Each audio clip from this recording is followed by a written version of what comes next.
أعوذ بالله من الشيطان الرجيم بسم الله الرحمن الرحيم وإذ قال إبراهيم لأبيه وقومه إنني براء مما تعبدون إلا الذي فطرني فإنه سيهدين صدق الله العظيم۔ ماقبل درس میں آپ نے سنا اللہ رب العزت نے پیغمبروں کو بھیجا، پھر ہر پیغمبر نے اپنی قوم کو دعوت و تبلیغ کی، خاص کر کے امام الانبیاء جناب رسول اللہ صلی اللہ علیہ وسلم نے مشرکین کو حق کی طرف دعوت دی، تو مشرکین نے آگے سے جواب دیا تھا انا وجدنا آباءنا علی امۃ وانا علی آثارہم مقتدون۔ یہ جو کام ہم کر رہے ہیں نا جی، ہمارے باپ دادا پردادا یہ کام کرتے تھے اور ہم ان کے نقش قدم پر چلتے ہیں، آپ کی دعوت و تبلیغ ہم نہیں مانیں گے۔ حضور صلی اللہ علیہ وسلم کو یہ جواب دیا۔ پھر مشرکین یہ بھی کہا کرتے تھے کہ ہم ابراہیم علیہ السلام کی اولاد ہیں، تو ابراہیم علیہ السلام کا پیچھے آپ تفصیلاً واقعہ سن چکے ہو، تو آج اللہ رب العزت نے حضرت ابراہیم علیہ السلام کا مختصر سا واقعہ بیان فرمایا۔ وَإِذْ قَالَ إِبْرَاهِيمُ لِأَبِيهِ، یہ دلیل نقلی آگئی۔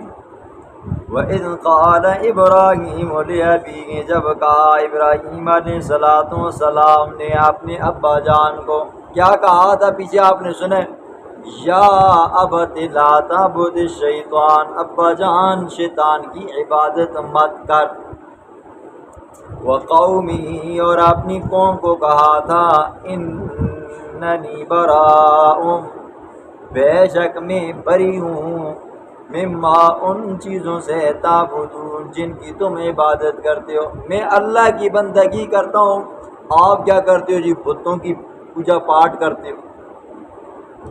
الا الذی فطرنی، مگر وہ ذات کہ جس نے مجھے پیدا کیا، فإنہ سیہدین، بے شک وہ رہنمائی کرتا ہے۔ ٹھیک ہے، ابراہیم علیہ السلام نے اپنے ابا جان کو اور قوم کے لوگوں کو منہ توڑ جواب دیا تھا کہ آپ بتوں کی پوجا پاٹ کرتے ہو، میں رب کے سوا کسی کی بندگی نہیں کرتا۔ کمال کا دور تھا جی۔ حضرت ابراہیم علیہ السلام کی امت میں سے کچھ لوگ سورج کے پجاری تھے، کچھ چاند کے پجاری تھے، باپ وہ بت بنانے والا کاریگر تھا، ساتھ میں کیا وزیر وہ اس علاقے کا۔ پھر اسی طرح بتوں کے ساتھ ساتھ ان کی قوم کے اندر ستاروں کی بھی پوجا پاٹ تھی۔ تو ابراہیم علیہ السلام نے اپنے والد کو قوم کے لوگوں کو جواب دیا، فرمایا کہ میں ان سے بری ہوں جن کی تم عبادت کرتے ہو۔ ہاں، نمرود کو بھی کیا کرتے تھے جی، سجدہ کیا کرتے تھے۔ اتنی مت ماری ہوئی تھی، اللہ رب العزت نے ابراہیم خلیل اللہ کو بھیجا۔ پیغمبر بھی کون سا جی، جد امجد امام پیغمبروں کا بھی دادا جی، لیکن قوم کے لوگ نہ سدھرے۔ وَجَعَلَهَا كَلِمَةً، اور بنایا اس نے اس کلمہ توحید کو باقیتاً، باقی رہنے والا، فی عقبہ، اپنی اولاد میں، لعلہم یرجعون، تاکہ وہ لوٹ آئیں۔ ٹھیک ہے، توحید کی طرف ابراہیم علیہ السلام نے توحید والا جو کلمہ اپنے باپ کو کہا تھا، لا تعبد الشیطان، بتوں کی عبادت مت کر، شیطان کی عبادت مت کر۔ ٹھیک ہے، قوم کے لوگوں کو یہ کہا تھا، حق کی بات آ گئی باطل کے مقابلے میں، سامنے باپ ہی کیوں نہ ہو جی، سامنے باپ ہی کیوں نہ ہو، شرک کفر کی بات آ گئی ہے تو باپ کو کیا کرنا ہے جی، آپ نے انداز میں سمجھانا ہے جی، وہاں پر ڈھیل آپ نے نہیں دینی جی۔ ٹھیک ہے، آپ نے سنا ہے قرآن میں والدین کے حقوق میں سے جی، ٹھیک ہے، اور پھر ساتھ میں اللہ نے فرمایا وَإِن جَاهَدَاكَ عَلَىٰ أَن تُشْرِكَ، ماں باپ اگر تجھے شرک پر مجبور کرے نا جی تو پھر ماں باپ کی بات نہیں مانی، بالکل نہیں ماننی۔ بلکہ متا تو میں نے نفع دی ہے ہاؤلائی ان کو و آباءہم اور ان کے ابا و اجداد کو، حتیٰ یہاں تک کہ جاءہم الحق کو پہنچایا ان کے پاس حق و رسول اور رسول جناب رسول اللہ صلی اللہ علیہ وسلم مبین جو مسئلے کو کھول کر بیان کرنے والا ہے۔ ٹھیک ہے، ابراہیم علیہ السلام نے جو قوم کے لوگوں کو دعوت و تبلیغ دی کہ اللہ کے سوا غیروں کی بندگی مت کرو، تو مشرکین اپنے آپ کو ابراہیمی کہلاتے تھے، تو اللہ نے بتایا کہ ابراہیم تو لوگوں کو شرک سے روکتا تھا، تم تو کیا کرتے ہو، یہ بیت اللہ کے آس پاس جو 360 خدا رکھے ہوئے ان کی بندگی کرتے ہو، تم اپنے آپ کو کیسے ابراہیمی کہتے ہو؟ ٹھیک ہے، ابراہیم تو آپ نے سنا ہے نہ ابراہیم یہودی تھا، نہ ابراہیم عیسائی تھا، نہ مشرک تھا، وہ تو کیا تھا، ولیکن کان حنیفا مسلما، وہ تو کیا تھا، حنیف تھا، ایک طرف ہو کر عبادت کرنے والا فرمانبردار تھا، ٹھیک، وہ تو اللہ کی بندگی کرتا تھا، تم تو کیا کرتے ہو، شرک کرتے ہو۔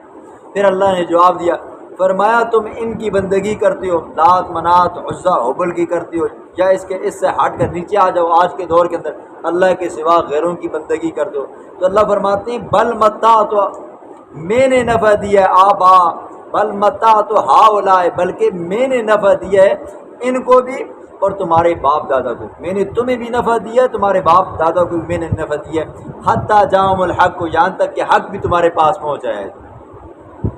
نفع دینے والا میں تھا، تمہیں دیا، تمہارے والدین کو دیا، تمہارے دادے پر دادے کو دیا، پھر مجھے چھوڑ کر آپ غیروں کی بندگی کیسے کرتے ہو؟ وَلَمَّا جَاءَهُمُ الْحَقُّ، جب آ گیا ان کے پاس حق، قالوا کہنے لگے هَذَا سِحْرٌ، یہ جادو ہے، وَإِنَّا بِهِ كَافِرُونَ، بے شک ہم اس کے انکاری ہیں۔ قرآن کی تاثیر کو وہ مانتے تھے جی، قرآن اثر رکھتا تھا نا، اور جب امام الانبیاء تلاوت کرتے تو دلوں پہ جا کر لگتا تھا، ٹھیک ہے، لیکن ظالم اس کو حق سمجھنے کے بجائے کہتے تھے نہیں نہیں یہ جادو والا اثر ہے جی، ٹھیک ہے۔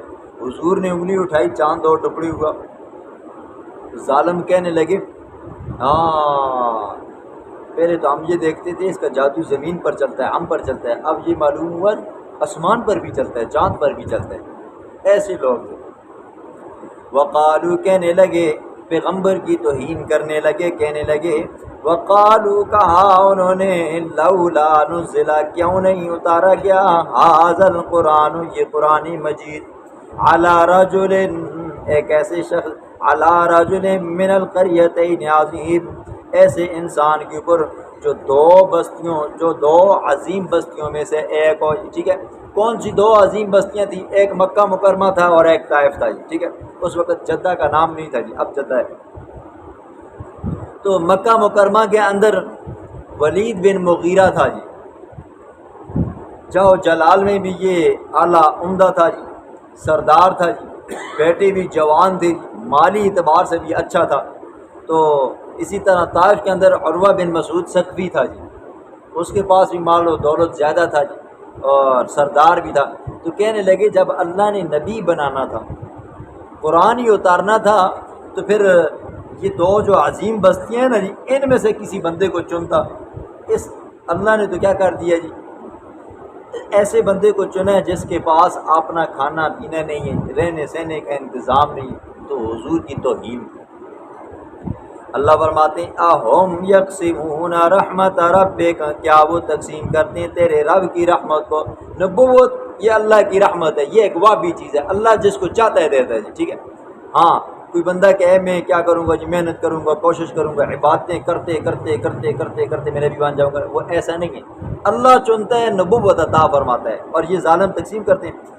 نحن قسمنا، ہم ہی نے تقسیم کیا ہے، بینہم، ان کے درمیان میں، معیشتہم، ان کی روزی، ٹھیک ہے، روزی دینے والا کون ہے جی؟ اللہ ہے۔ فی الحیات الدنیا، دنیا کی زندگی کے اندر، ورفعنا بعضہم فوق بعض، اور ہم ہی نے بلند کیا ہے بعضہم، ان میں سے بعض کو بعض پر، درجات، درجوں کے اعتبار سے۔ کیوں؟ علت کیا ہے؟ لیتخذ بعضهم بعضا سخریا، تاکہ وہ بنائیں ان میں سے بعض کو سخریا، خدمتگار، تابعدار، ایک معنی لیتخذ بعضهم بعضا سخریا، تاکہ وہ بنائیں ان میں سے بعض کو سخریا، ٹھٹھا مذاق، ٹھیک ہے۔ تابعدار معنی ہو تو مطلب یہ ہے اللہ رب العزت نے اس دنیا کے اندر کچھ کو امیر بنایا، کچھ کو غریب بنایا۔ امیروں کو اللہ نے دولت دی، غریبوں کو اللہ نے جسم کے اندر طاقت دی۔ امیر پیسہ دیتے ہیں، غریب ان کے کام کاج کرتے ہیں، امیروں کا بھی کام بن جاتا ہے، غریبوں کی بھی دہاڑی لگ جاتی ہے۔ اور دوسرا معنی ہو کہ سخریا، ٹھٹھا مذاق کریں، تو آپ دیکھتے ہو جی معاشرے کے اندر جو جتنا مالدار ہے نا جی، غریب کو ٹھٹے مارتا ہے جی، ٹھیک ہے۔ کوئی حسن و جمال والا ہے تو بدصورت کو کہتا ہے اوے تو بہت بڑا کالے ہو یار، لمبے قد والا ہے تو چھوٹے قد والے کو کہتا ہے تو کوٹو گئی، وغیرہ وغیرہ۔ ہوتا نہیں ہوتا آپ کے یہاں جی، ٹھیک ہے۔ آپ کے یہاں قوموں والا مسئلہ ہوتا ہے، اصلی قوم تو بہت بڑی ہے جی، ٹھیک ہے، اے رشتہ اس کو تو دینا ہی نہیں ہے، وہ تو فلانی قوموں والا ہے، ٹھیک ہے۔ اور رشتہ مانگنے کی بات آتی ہے تو وہاں سے مانگتی نہیں ہے، کیوں؟ وہ والی قوم، وہ ذات پات ساڑھے نہ ٹچ ہی نہیں ہوتی، ٹھیک ہے۔ اور بھائی خدا کے بندو، اللہ کی بنائی ہوئی یہ بیٹیاں ہیں، عورتیں ہیں۔ اب اس کے اندر کیا ہے جی؟ ہاں اتنی بات ہے، ان اکرمکم عند اللہ اتقاکم، اللہ کے ہاں مقام اور مرتبہ اسی کا ہے جو کیا ہے جی متقی اور پرہیزگار ہے۔ یہ قومیں کیوں بنائیے؟ وقبائل لتعارفوا، تاکہ پہچان ہو جائے جی یہ کیا ہے جی پٹھان ہے، یہ گجر ہے، یہ سید ہے، یہ اوان ہے، یہ قریشی ہے، یہ مغل ہے، وغیرہ وغیرہ، ٹھیک ہے۔ یہ صرف پہچان کے لیے بنائیے، نہ کہ کوئی اور ہے جی، کسی کو کسی پر کوئی فضیلت نہیں، سب کے سب کیا ہے جی برابر ہیں۔ وَرَحْمَتُ رَبِّكَ، اور تیرے رب کی رحمت، خیر بہتر ہے، مما ان سے، یجمعون جو جمع کرتے ہیں جی، ٹھیک ہے۔ مومن کے پاس عقیدہ توحید ہے جی، ایمان ہے جی، نیکیاں ہیں جی، ٹھیک ہے، اعمال صالح ہیں، وہ کیا کرتا ہے جی ان کو جمع کرتا ہے۔ اور وہ بندہ جو اللہ کا نافرمان ہے وہ کیا کرتا ہے جی دنیا کو جمع کرتا ہے۔ اللہ فرماتے ہیں تیرے رب کی رحمت کیا ہے جی بہتر ہے۔ آنکھیں بند ہوئی، مومن بندہ کیا کرے گا جی اپنے اعمال صالحہ کی بدولت جنت میں جائے گا۔ اور جو دنیا میں کیا کرتا رہا، مال جمع کرتا رہا، یہ دنیا بھی ختم ہو جائے گی ایک دن، اس کا مال بھی ختم ہو جائے گا، حتیٰ کہ خود بھی ختم ہو جائے گا، آخرت میں اس کے لیے کچھ نہیں ہوگا۔ وَلَوْلَا أَن يَكُونَ النَّاسُ، اور اگر وَلَوْلَا أَن يَكُونَ النَّاسُ، اگر نہ ہوتی یہ بات کہ ہو جائیں گے لوگ امتاً واحدہ، ایک امت یعنی سارے کے سارے کافر، اگر یہ والی بات نہ ہوتی نا کہ لوگ کافر ہو جاتے سارے کے سارے، تو کیا ہے لَجَعَلْنَا، البتہ ہم کرتے لمن، اس کے لیے یکفر بالرحمن، جو رحمان کا انکار کرتا ہے جی، جو بندہ رحمان کا انکار کرتا ہے کافر ہے جی، ٹھیک ہے۔ اگر یہ بات نہ ہوتی نا کہ جو اللہ کا انکاری ہے ہم اس کو مال و دولت دیتے، جب اس کو مال و دولت ملتی نا دوسرے بھی کہتے اوے یہ کافر بھی ہے، اسی کو مال و دولت ملی ہے لہٰذا اصل بھی کافر ہو، ٹھیک ہے۔ اللہ فرماتے ہیں اگر یہ بات نہ ہوتی تو پھر میں کیا کرتا، لِبُيُوتِهِمْ، ان کے گھروں کو، سقفاً، لِبُيُوتِهِمْ سقفاً، ان کے گھروں کی چھتوں کو، من فضة، چاندی کی بنا ڈالتا، ٹھیک ہے، چاندی کی بناتا، وَمَعَارِجَ، اور ان کی سیڑھیوں کو بھی چاندی کی بنا دیتا، عَلَيْهَا يَظْهَرُونَ، جن پر وہ چڑھتے ہیں، وَلِبُيُوتِهِمْ أَبْوَابًا، اور ان کے گھروں کے دروازوں کو، وَسُرُرًا، اور ان کے پلکوں کو، ٹھیک ہے، پلنگ، عَلَيْهَا يَتَّكِئُونَ، جس کے اوپر وہ تکیہ لگاتے ہیں، وَزُخْرُفًا، مکان، کھڑکی، دروازے، چھتیں ہم کیا کرتے جی لوگوں کے لیے، کافر بندے کے لیے اس کے مکان کو سونے کا بنا دیتے، چاندی کا بنا دیتے، لیکن اگر یہ بات نہ ہوتی تو سارے کے سارے لوگ کافر ہوتے۔ وَإِن كُلُّ ذَلِكَ، نہیں ہے یہ سب کا سب، لَمَّا مَتَاعُ الْحَيَاةِ الدُّنْيَا، مگر دنیا کی زندگی کا نفع، وَالْآخِرَةُ، اور آخرت، عِندَ رَبِّكَ، تیرے رب کے ہاں، لِلْمُتَّقِينَ، متقیوں کے لیے، ٹھیک ہے۔ کافروں کے لیے آخرت میں کچھ نہیں ہے، ٹھیک ہے۔ کافروں کو جو دنیا میں ملا بس دنیا کے اندر کھانا ہے، کھانے کے بعد کیا کرنا ہے جی ڈکار مارنا ہے۔ اور مومن متقی یہ دنیا کے اندر پریشانیاں ہیں، غم ہیں، مصیبتیں، لیکن کیا جی آخرت میں اس کے لیے کیا جی اللہ نے جنت تیار کر کے رکھی ہے۔ اس لیے اللہ رب العزت نے قرآن اتارا تاکہ یہ ہماری ہدایت کا ذریعہ بن جائے۔ قرآن پڑھنے سے بندے کو ہدایت ملتی ہے، رہنمائی ملتی ہے، سیدھا راستہ ملتا ہے۔ اب سمجھدار بندہ قرآن پڑھے گا، اس سے فائدہ اٹھائے گا، اپنی آخرت کو سنوارے گا۔ اللہ رب العزت ہمیں بھی قرآن کی سمجھ عطا فرمائے۔